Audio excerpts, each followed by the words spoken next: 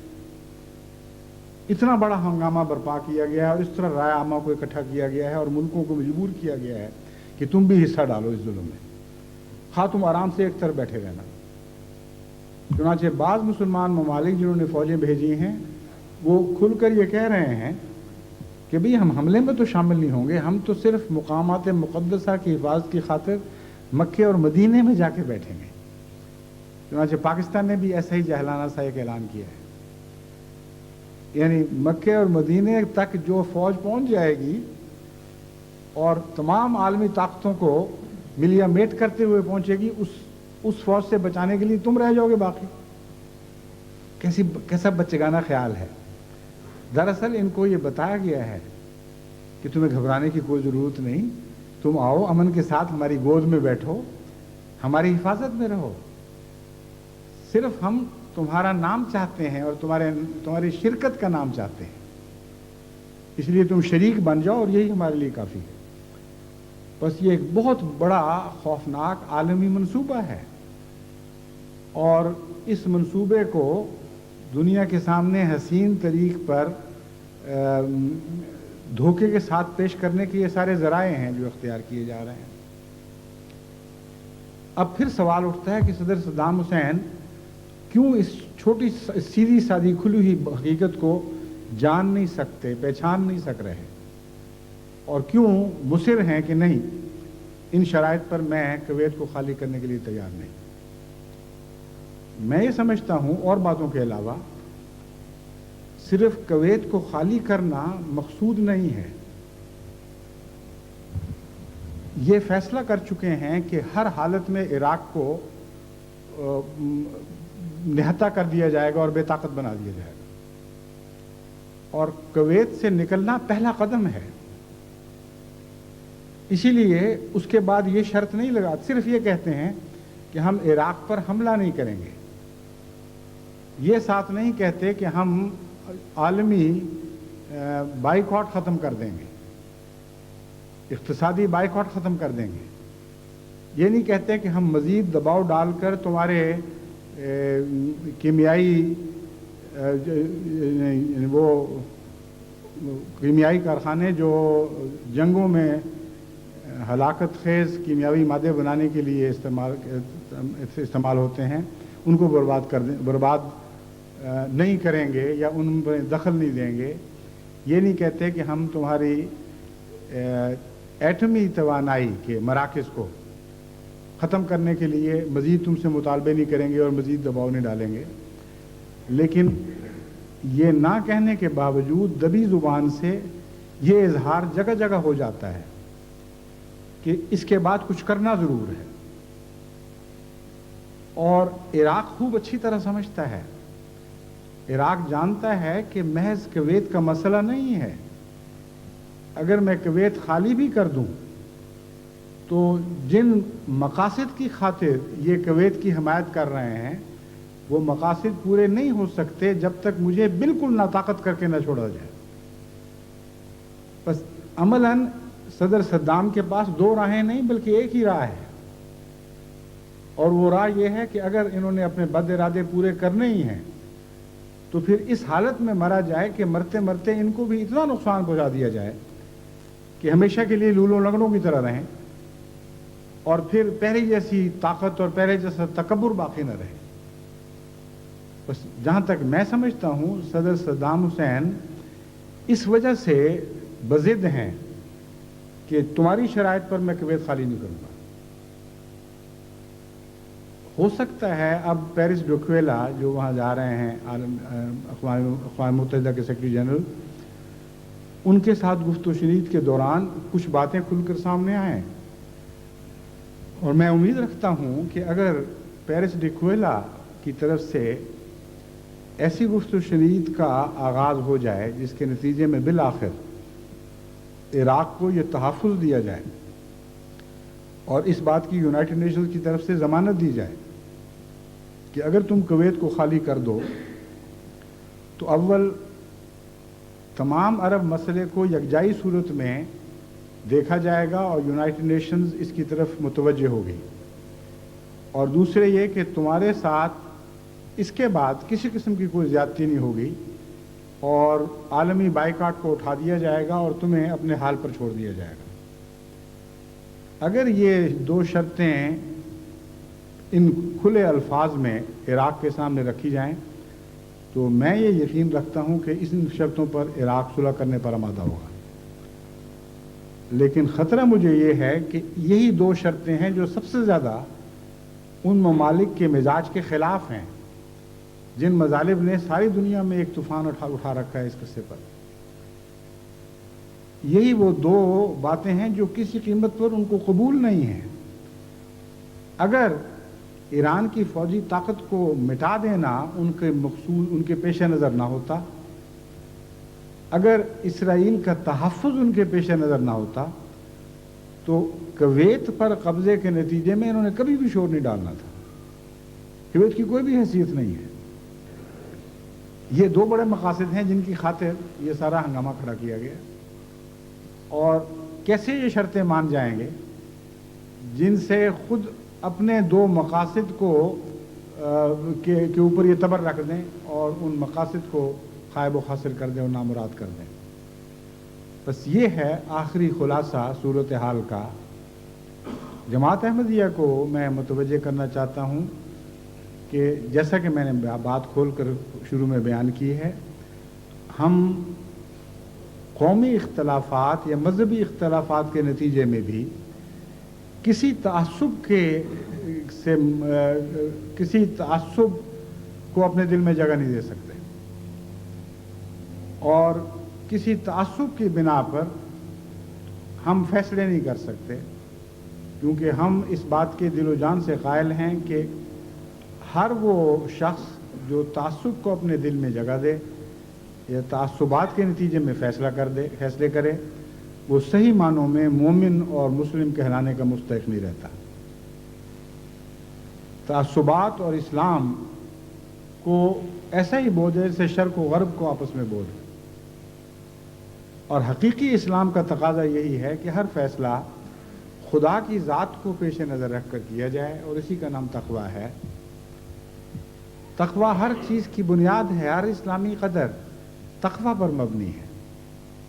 اور تقویٰ کا حسن یہ ہے کہ تقویٰ خود اپنی ذات میں کسی مذہب کی اجارہ داری نہیں، بلکہ تقویٰ ایک ایسی چیز ہے جو ہر مذہب کا مرکزی نقطہ ہونا چاہیے،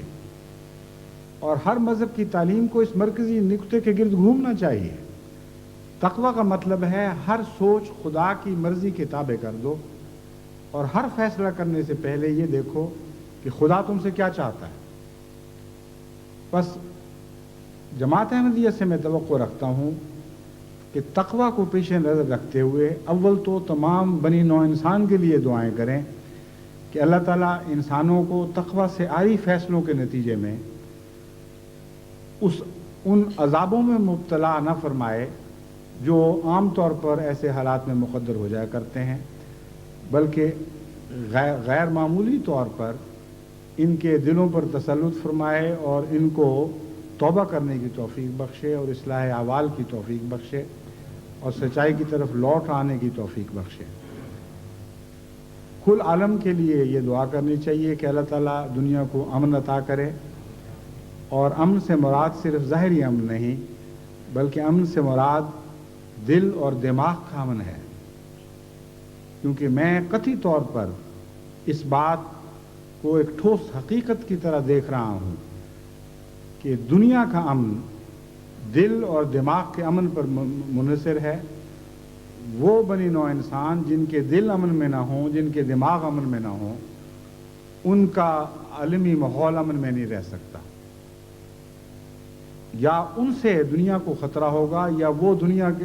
یا دنیا سے ان کو خطرہ ہوگا۔ پس دماغ کے خلل اور دل کے خلل کے نتیجے میں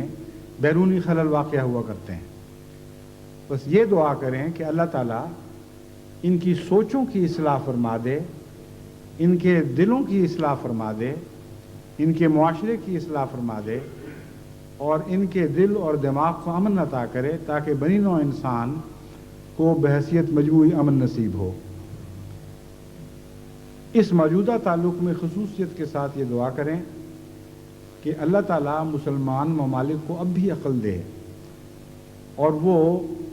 اس ظلم میں غیر مسلم قوموں کا شریک نہ بنے کہ ان کے اعلیٰ مقاصد کی خاطر جو ان کے مفادات سے تعلق رکھتے ہیں ایک عظیم مسلمان طاقت کو ملیا میٹ کر دیں اور اپنے اپنے انگوٹھے اس فیصلے پر ثبت کر دیں اور تاریخ عالم میں ہمیشہ کے لیے ایک ایسی قوم کے طور پر لکھے جائیں جنہوں نے اپنی زندگی کے نہایت منحوس فیصلے کیے تھے، ایسے فیصلے کیے تھے جو بدترین سیاہی سے لکھے جانے کے لائق بنتے ہیں، جس کے نتیجے میں دنیا کے اندر ایسے تغیرات برپا ہونے ہیں اور آئندہ لکھنے والا لکھے گا کہ ہو چکے، کہ ان فیصلوں کے بعد پھر دنیا کا امن ہمیشہ کے لیے اٹھ گیا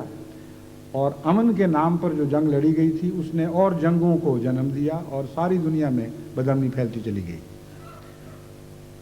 یہ مورخ نے جو باتیں بعد میں لکھنی ہیں یہ آج ہمیں دکھائی دے رہی ہیں کہ کل ہونے والی ہیں، اگر مسلمان ممالک نے ہوش نہ کی اور بروقت اپنے غلط اقدامات کو واپس نہ لیا اور اپنی سوچوں کی اصلاح نہ کی۔ بہرحال اگر یہ اس طرح انہی باتوں پر قائم رہے تو عراق مٹتا ہے یا نہیں مٹتا یہ تو کل دیکھنے کی بات ہے، مگر اس سارے علاقے کا امن ہمیشہ کے لیے مٹ جائے گا۔ کبھی دوبارہ عرب اس حال کو واپس نہیں لوٹ سکیں گے، اسرائیل پہلے سے بڑھ کر طاقت بن کر ابھرے گا اور اسرائیل کے خلاف کسی قسم کی کارروائی کے متعلق کوئی عرب طاقت سوچ بھی نہیں سکے گی، کم سے کم ایک لمبے عرصے تک، اور اس کے نتیجے میں تمام دنیا میں شدید مالی بحران پیدا ہوں گے، اور چونکہ آج کل دنیا کی ترقی یافتہ ممالک خود مالی بحران کا شکار ہیں، اس لیے تیسری دنیا کے مالی بحران کے نتیجے میں ایسے سیاسی اثرات پیدا ہوں گے کہ اور جنگیں چھڑیں گی اور دنیا کا امن دن بدن برباد ہوتا چلا جائے گا۔ مختصراً یہ کچھ ہے جو آئندہ پیش آنے والا ہے اگر آج مسلمان ممالک نے اصلاح احوال نہ کی۔ بار بار مغربی مفکرین یہ بات دہراتے چلے جا رہے ہیں کہ اب بال عراق کی کورٹ میں ہے اور صدر صدام کے ہاتھ میں ہے اس بال کو کس طرف ہٹ لگائے، جنگ کی طرف یا امن کی طرف۔ حالانکہ یہ بات درست نہیں ہے۔ صدر صدام کے ہاتھ آپ لوگوں نے اس طرح باندھ رکھے ہیں اور اس معاملے کو اس طرح اٹھایا ہے کہ اس کے لیے اب کوئی حقیقت میں دو راہیں پر کھڑے ہونے والا معاملہ نہیں ہے بلکہ ایک ہی راہ پر کھڑا ہے، جس میں آگے بڑھے تو تب بھی ہلاکت ہے، پیچھے ہٹے تو تب بھی ہلاکت ہے۔ آگے بڑھے تو ہلاکت اس رنگ میں ہوگی کہ اچانک تیز ہلاکت، لیکن ساتھ دشمن بھی بہت حد تک شدید نقصان اٹھائے گا۔ پیچھے ہٹے تو دم گھونٹ کر مارا جائے گا۔ اس لیے صدام حسین کو تو آپ نے دوراہے پر لا کے کھڑا نہیں کیا ہوا بلکہ دوسری راہ اس سے منقطع کر دی ہے۔ اگر کوئی باعزت سمجھوتے کی راہ اس کے سامنے کھولی ہوتی تو پھر وہ یہ فیصلہ کر سکتا کہ جنگ کی راہ اختیار کروں یا امن کی راہ اختیار کروں۔ اب تو فیصلہ یہی ہے کہ ایک دم مر مٹنے کی راہ اختیار کروں اور عزت کے ساتھ مر جانے کی راہ اختیار کروں یا ذلت کے ساتھ دم گھونٹ کر مارا جاؤں۔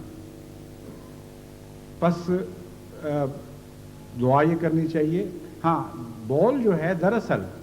صدر صدام حسین کی کورٹ میں نہیں ہے، وہ مسلمان ممالک کی کورٹ میں ہے۔ اگر مسلمان ممالک اس صورتحال کو صحیح سمجھ سکیں اور آج نہ صحیح کل کے مورخ سے کے قلم سے بچنے کے لیے اور تاریخ جو ان پر تعزیر لگائے گی اس سے بچنے کی خاطر ہی صحیح، اگر وہ اپنے فیصلے پر نظر ثانی کریں اور یہ اعلان کر دیں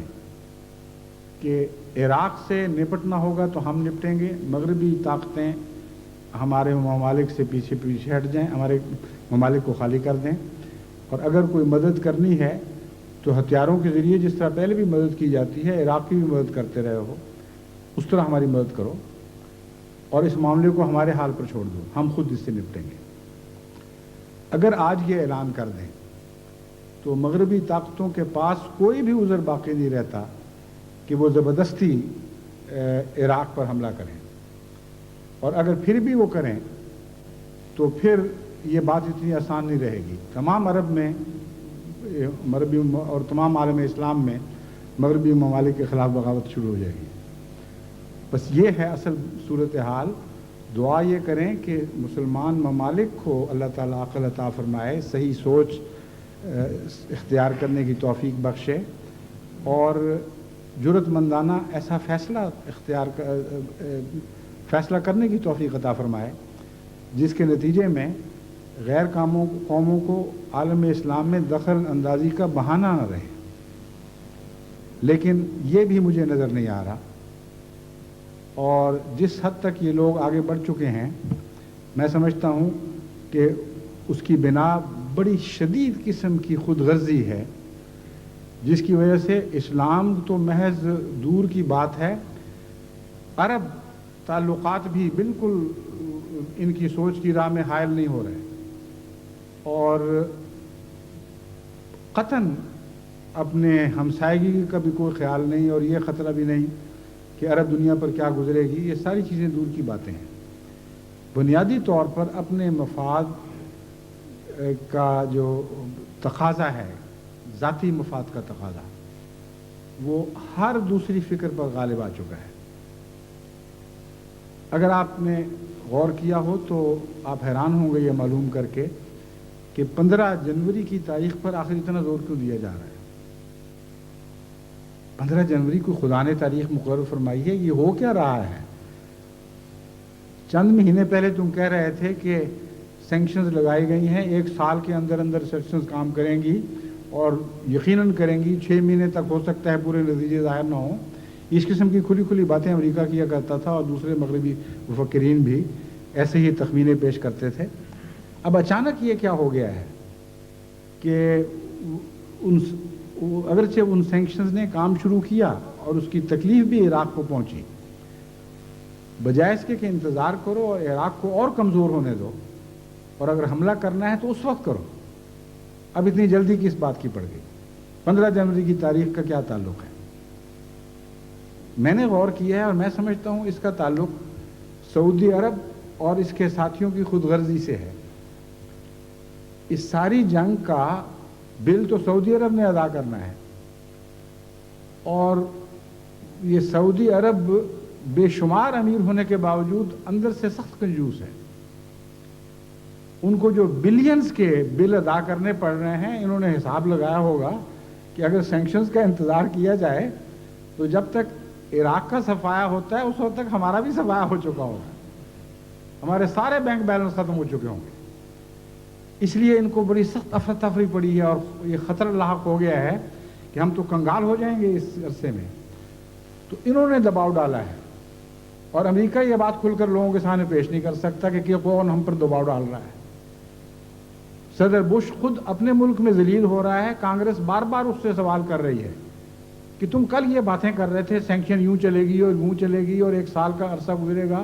اور عراق مجبور ہو جائے گا کہ وہ گھٹنے ٹیکنے پر مجبور ہو جائے گا۔ اب اچانک تم نے سارے فیصلے بدل دیے اور لڑائی کے سوا بات ہی کوئی نہیں کرتے۔ اب صدر بش کس طرح کہے کہ بھئی ہم تو مرسنریز بنے ہوئے ہیں، ہم تو کرائے کے فوجی ہیں، اور ہمارا مالک ہمیں حکم دے رہا ہے، جس نے ہمیں کرائے پر رکھا ہوا ہے وہ کہتا ہے کہ بھئی جلدی کرو، میں اس سے زیادہ بل برداشت نہیں کر سکتا۔ تو اصل صورتحال یہ ہے۔ بس جب میں نے کہا کہ بال اب مسلمان ممالک کی کورٹ میں ہے، تو ایک تو عمومی نظریے کے طور پر کہا، وہ میں نے آپ کے سامنے بیان کیا ہے۔ دراصل بنیادی بات یہ ہے کہ سعودی عرب کے ہاتھ میں فیصلہ ہے، اور اس کے جو ماؤنٹنگ بلز ہیں، اس کے بڑھتے ہوئے اخراجات ہیں جنگی، وہ اسے مجبور کر رہے ہیں کہ جلدی قلع قمع ہو ان لوگوں کا، یہ فساد بیچ میں سے ختم ہو، اور پھر ہم اصل صورتحال کی طرف واپس لوٹیں۔ مگر بڑی بے وقوفی ہے ان کی، جو یہ سوچ رہے ہیں کہ اصل صورتحال کی طرف واپس لوٹیں۔ اصل صورتحال کا تو نام و نشان مٹ چکا ہوگا۔